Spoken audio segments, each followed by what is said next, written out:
Township Entrepreneurs Stories is a web series proudly brought to you by T. We profile small businesses nationwide that are providing services and products ekasi. Hi, I'm Charmaine Musetsho, and I am the founder of Charmaine's Petal Paradise. And I have started the business in 2024, and I am currently working in Thoyando, Venda.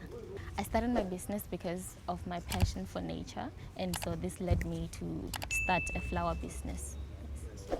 We provide handcrafted flowers or flowers that are made from scratch and also natural flowers.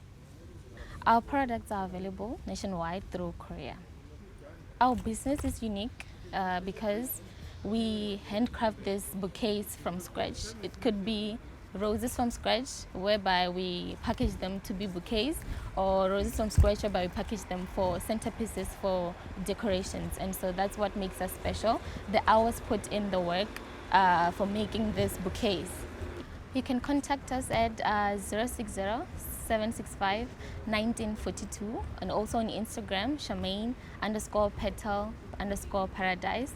On TikTok, Charmaine_petal_paradise. Hi, my name is Charmaine, and I'm a township entrepreneur.